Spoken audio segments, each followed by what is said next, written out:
What's up, you guys? This is Rob from A Gay Guy Plays, and today on The Snapshot, we're going to be taking a look at all of the new Zaws grips and strikes that have been released with the Beasts of the Sanctuary update, as well as my own personal picks for it. So let's go ahead and jump on into where it all begins. Now, I actually wanted to go ahead and show this feature off. I'm honestly not sure when they actually introduced it, but I think it's a really cool thing for you guys to be able to preview your own weapons and see your own creations after they've been gilded. So we're going to start off with the first strike here, which is the Docrim. Now this one can be turned into a heavy blade or a scythe. So let's grab the grips. So one of the new grips, as you can see here, if we use the Korb, that'll turn this into a scythe, but we're actually going to be jumping down into the Stung, which I'm actually quite fond of and I've used a couple times already. So now we're going to go ahead and pick what I like to call my default link. The Jai 2 is actually a nice balanced link, as you can see here. Let me go ahead and click it and preview gilded. So as you can see, I hit preview gilded down below and it'll actually give us all of the stats that come up after you've gilded this weapon. So I actually like using the Jai 2 a lot, and that's mainly because of the fact that it's a balanced statistical setup. So you have 18% critical chance and 18% status. Now, as you can see right here, if you want to, my other go-to ones are going to be the Varjeet Jai 2, and this is going to swing it into 25% critical chance, but 14% status. Now, if you want a more status weapon, you're going to want to go with the Irkwana Jai 2. As you can see here, it goes to 14% critical chance and 25% status. So that's kind of like my go-to 3 when it comes to links. I do want to point something out, mainly because of the fact that I don't know what it is with this kind of like setup or whatnot, but every time I've run into it and tried using it, the numbers always come out a bit wrong. So the Ruang, I believe, is the series that decreases the attack speed but increases the attack damage. Right, so as we can see here, the Ruang 2 is a nice balanced one because it's got both 18 and 18, so it's kind of like the Jai 2 as well. But what it's actually done is it's dropped the attack speed down to 7.33, and it's upped the base damage. Now, here's the thing. And let me point this out. What I actually do when I calculate my Zaws is I always go by DPS. I don't actually go by, oh look, the numbers here are bigger, so that must mean it's more powerful. I will always go by DPS. So the Ruang 2 actually boosts this weapon's DPS up to 153.93, right? So pay attention to that. 153.93, and you're attacking at a 7.33 attack speed. So I'm like, oh, that's really, really low. But if you take a look at the Jai 2, which is my go-to, it actually has a, what is it called? DPS of 153, same as the Ruang 2, 0.47. Now, I understand that with mods, that 0.93 could become something a bit more substantial, but I'm attacking at a 0.733 attack speed, so I'm going to say no to that. I'm going to go with the 1.03 attack speed and have maybe like half a damage less at its base. So this is actually what we're going to be running with today. This is going to be one of the weapons, but again, like I was saying, if you want to try out a different link, I would say Varjeet Jai 2 for critical emphasis, and then you also have the Irkwana Jai 2 for status emphasis. You can go a little bit deeper into each of these, but I really feel like having some sort of balance is really, really meaningful. So let's go through some of the new things real quick before we actually finish up here. So we saw the Docrim, that is the new strike, and that's the one that will either make a heavy blade or will make a scythe, depending on the handle you put on with it. Then we also have the Ravbi, which will either make a hammer, and this is our first hammer that is currently available from the setup. Is it? Wait, am I lying? Is it the conch? Yeah, no, it's the first one, because the conch turns into a polearm. Yes, the Ravbi is the first hammer Zaw that is out there, and that's either going to be a hammer or a machete if you put in one of the short blades. So you can see here, let's go ahead and switch. So we have the Stung, which is the newest two-handed stance, and then we go ahead and grab the Korb, and that makes it a machete, which of course just makes it a machete instead of a thing. We also have the Stefan, which is the next grip, as you can, or the next strike, as you can see, and this one makes a Nikana or if you go ahead and put on the Stung, it will make a stave. Which really kind of like, I'm like, I thought staves were supposed to be like club staff looking things, but apparently not. Now unfortunately I didn't get to make every single one of these, however I did make a Nikana, a hammer, and a great blade, heavy blade. I always call it great blade, heavy blade. But I did make those 3 for us to take a look at today, and we'll see how all of the stats kind of pan out. Okay, so we're gonna start things off with the Dockram Strike. I actually went ahead and paired this up with the new Stung Grip, and let me tell you, this thing looks freaking gorgeous. I know that there are a lot of people out there looking for a great scythe, and this is basically the version of it. So if you want to kind of drag that around in game and look like the Grim Reaper, this is absolutely perfect. I just love the look of this. And when we got down to brass tacks and started calculating numbers, I was like, this is not bad. So now I'm gonna say DPS numbers, and I'm need to kind of like put a little bit of a disclaimer on that. DPS doesn't necessarily mean everything when it comes to weapon. IPS spreads mean a lot, you know, because you can proc a lot of slash procs. Range means a lot to it too. So just take this number as kind of like a base measurement and not necessarily a 100% character of how this weapon will perform, okay? So it's got a 153.47 DPS, right? I compare that to the Sindo Prime, which has a 125.71, and the War, which has a 128.38. So already the DPS like game is kind of like leaning towards this Zaw, but we don't fuck around here. I'm not gonna compare a heavy blade to just any other heavy blade. We gotta look at the big daddy, which of course is the Gallatin Prime. Now, I'm gonna be honest with you, not very much can compare to the Gallatin Prime, and even the Dockram with what I consider to be its best setup doesn't quite meet that mark. So the Gallatin has a base DPS of 165, which already beats it by almost 10 points. It does have a better IPS spread. There's a lot more slash in the Gallatin Prime. It's got 2 more crit and 2% more status, but where the Gallatin kind of loses out to the new Dockram Strike, and of course we have to talk about the Stung Grip because this is really where it comes into play, is the Gallatin at its base only has a 3-meter strike range.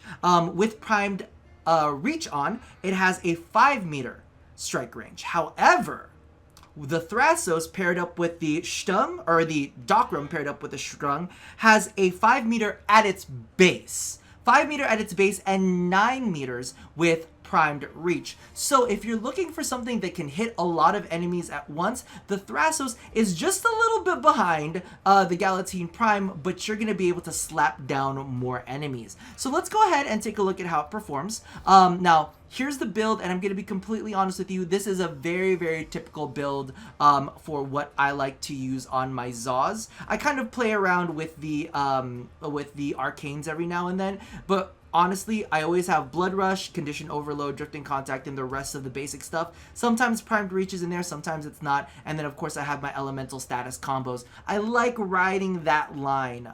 So let's go ahead and take a look at this because I'm actually a very, very big fan of it. Like, this will see you through the star chart and then some, even some more challenging content. So as we can see here, we've got our friendly neighborhood Billy. And then we have to go for the iconic, what do you call this? Spin to win. This is how we gotta handle it, right? And it's almost dead. I feel like we haven't gotten any slash procs as much as we could. Of course, its status chance is only like 46% when fully modded up, which does make me a little bit sad. But as you can see, it made decent work of the Corrupted Bombard. Keep in mind, this is a level 155 that we're taking on. When you take on like level 100s, this thing is still gonna do some serious chopping. So keep that in mind, and also note that if you're fighting those high level enemies, you're most likely gonna have a high melee combo multiplier. So we're just kind of working off of the base right now. That one we got lucky with some of the procs, and the status came through. So we had some slash procs going through there. And then let's do our little spin to win. And I like churning. Is this just me and churning? Look at that. So it's pretty quick business when all of your procs are on point. The first time that we actually went ahead and attacked with that, you could actually see that the viral had worn off. So it kind of made it a bit more difficult. But when everything lines up, I'm definitely very, very satisfied with the new Dokram strike. And the Stung grip. You'll see the Stung again, don't worry. Now, next up, we're going to be taking a look at the Stepfen strike, and I went ahead and paired that with the Korb grip in order to make a Nikana. Now, I went ahead and kind of like played around with the numbers, and this does seem to be the best one that we can currently make out there at the moment. However, I do have to say that when we get into the world of Nikanas, there is a little bit of controversy as to which ones are the most powerful. As many of you guys out there know, the Dragon Nikana is known very widely for the fact that it has a very strong Riven disposition, and that with that disposition you can actually roll some really, really powerful Rivens for it. However, again, you have to have the Riven and you have to have the right roll. On the other end of the spectrum, we also have the Gallatin Prime, which its base stats are just absolute insanity. However, it is vaulted. So let's do a quick comparison here real fast for our little baby Garrus that we just pooped out. So Garrus actually has an 87.4 base DPS. Now, as compared to the Dragon Nikana, the Dragon Nikana has an 85.1 base damage, and it's actually got, or base DPS, sorry, I needed to correct myself, and then it has 5% less critical chance and 5% less status chance. However, it does have the stronger Riven disposition at a full 5 dots, while the Garrus only has 3 dots filled in. Now, the last one, of course, is the Nikana Prime, and the stats on this one are just absolutely fantastic. It has the same critical chance, same status chance, but it's also got a 102.7 DPS at its base. So it's strong, but it's vaulted. I would suggest getting the Nikana Prime if you can, because it's also gorgeous, and also because of the fact that there's something strange in the neighborhood. Who am I gonna call DE? Because what is the floating issue here that we have on the ribbon? Can we just not? How about we just don't have a ribbon? I'm very, very happy that the other ones don't have a ribbon just dangling in midair. And also there is a noted issue with this where if you put a Sugatra on, it actually puts on 2 Sugatras. So, you know, we go let DE know about that one. Now let's go ahead and take a look at the build real fast. So as you can see here, it's the same standard build that I've been running on a majority of my Zaws, because I like to have like a good solid like base to it, you know? Like things to be a little bit more balanced. However, I'm sure you guys will have a bit of a different time if you decide to kind of like go more into status or go more into crit. That's all up to you. I also have a primed reach-in just for, you know, fun and dandy. If you want to kind of switch it up a little bit and push more of the slash procs out there, you can go ahead and sacrifice that range for a bit of buzzkill, or you can actually toss in, I don't know, like critical, what is it called? Oh my god, Organ Shatter, right? Organ Shatter, okay, thank god. You can toss in one of those to get yourself a little bit more critical damage. Now let's go ahead and take a look at how this performs. Now I'm gonna be honest, it's a bit of a cheat, because the Tranquil Cleave combo is just sickening. It's just, the Tranquil Cleave combo is just absolutely sickening. If you get a viral proc in the first few like stabs, you can finish an enemy very, very fast. And that pretty much goes for the Nikana Prime as well. And the Nikana Prime, like, I hate to keep like ranting about how great the Nikana Prime is, but it's got a really, really good IPS spread on it, a lot of slash on that, more than we have here with the Garrus, which is a little bit like more spread out. It's still focused on slash, but it's not as focused as the Nikana Prime. Still, like, if you take a look at it though, it gets the job done, right? It gets the job done, and maybe that's really all that matters, aside from the crazy floating ribbon. We don't need the ribbon. We really don't.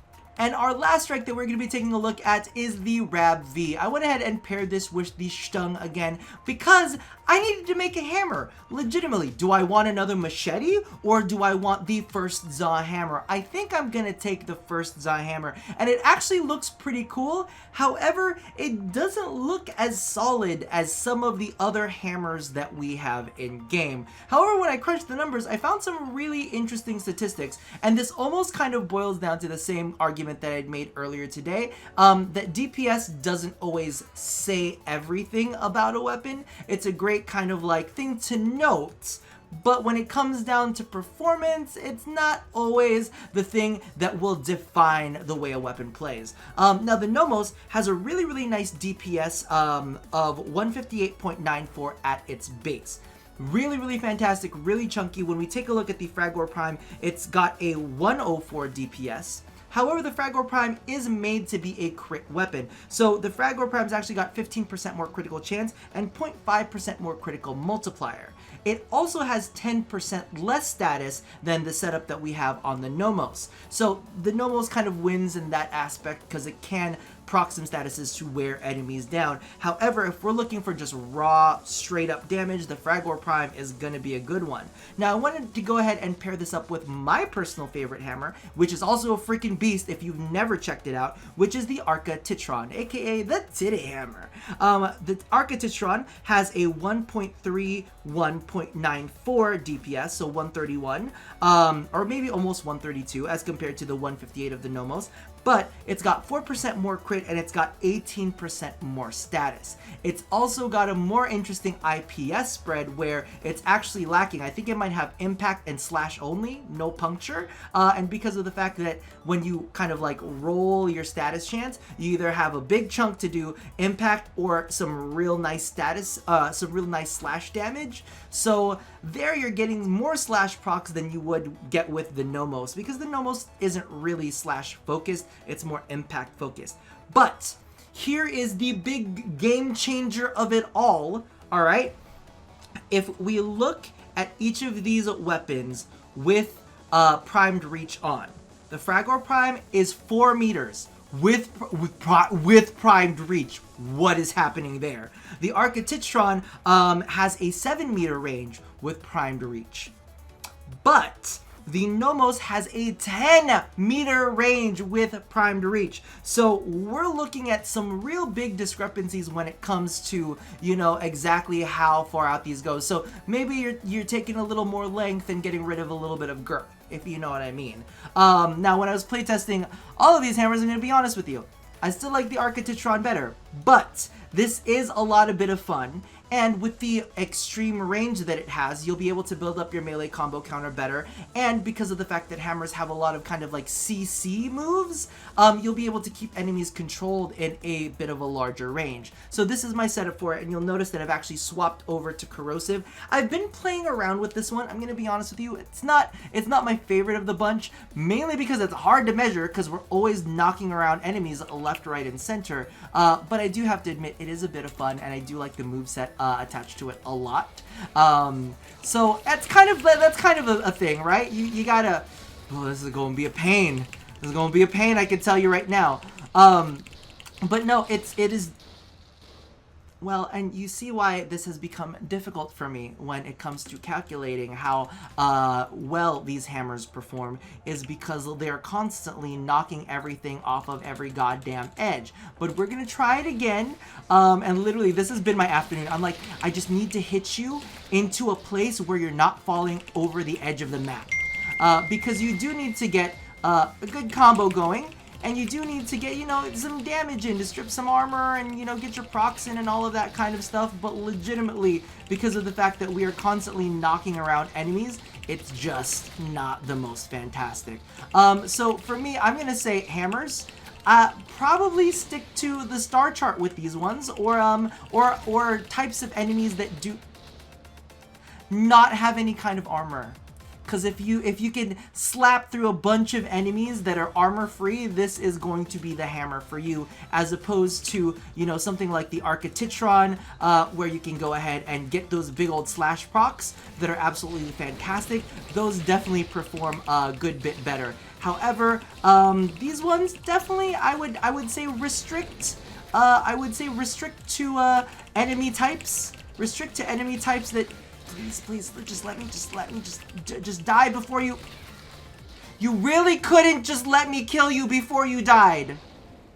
And you just had to shoot me on the way out. However, I will attest that this is a lot of fun when it comes to actually fighting just standard enemies with this. We're gonna try one more time. I don't think it's gonna work, but I can attest this does perform better than it looks like it performed. Listen, when I was saying this CCs, when I say hammer CC, I meant hammer CC.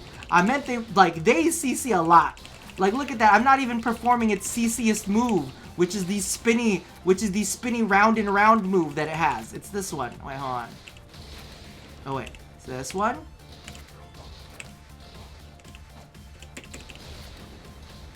Yes, we actually killed it before it got knocked away. So, as you can see, the hammer stuff is a bit of fun. I actually really did enjoy it when I was playing it and leveling it up. I really like the moveset. Die! Oh my god, just go. Just, thank you. So that's the deal with that. If you want to try out something a little bit different, you could always try a speed build on this to get as many status procs out there. And dare I say it, I'm just going to say it once because I'm going to hear it from somebody in the comments and I'm going to get triggered.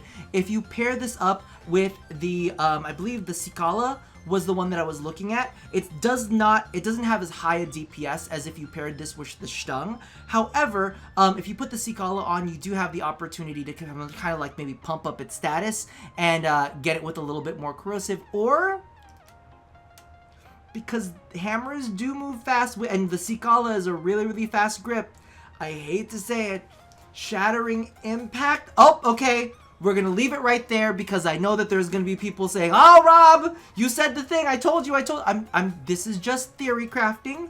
Haven't played around with it, but because of the fact that the Cicala does make it move really fast. I believe it's a 1.10 attack speed. Toss on Primed Fury with that, and you're going to be hitting a lot of things really quickly. So I'm saying, you know, I'll say it's appropriate where it's appropriate. Regardless, that does about do it for the Zaws out there. I will definitely co-sign on the first one, the kind of like Scythe one.